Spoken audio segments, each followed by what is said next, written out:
Sometimes when we talk about God's faithfulness, we focus on how He is faithful to us in our everyday situations. And there's nothing wrong with that, because God is indeed faithful to keep His promises, whether it's to provide us a way out of temptation, to hear our prayers, to sustain us, to give us peace, and so on. But sometimes it's hard for us to see just beyond the here and now, and to remember that God is also faithful for eternity. Our passage for today is Hebrews chapter 10, 19 to 23. I'll be reading from the ESV. Therefore, brothers, since we have confidence to enter the holy places by the blood of Jesus, but a new and living way that He opened for us through the curtain, that is, through His flesh, and since we have a great priest over the house of God, let us draw near with a true heart in full assurance of faith, with our hearts sprinkled clean from an evil conscience, and our bodies washed with pure water. Let us hold fast the confession of our hope without wavering, for He who promised is faithful. Now, back in the Old Testament, priests were the mediators between God and man. Priests would offer sacrifices and perform other functions on behalf of people.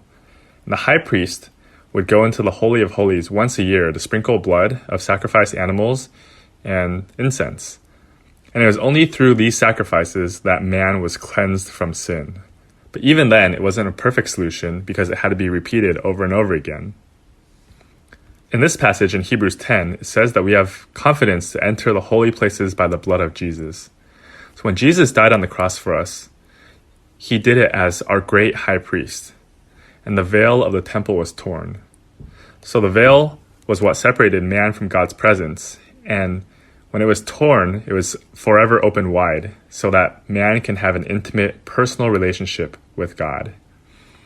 And because of this passage says that we can draw near to God in full assurance of faith, with our hearts sprinkled clean and our bodies washed pure. In verse 23, it says, "Let us hold fast the confession of our hope without wavering, for He who promised is faithful."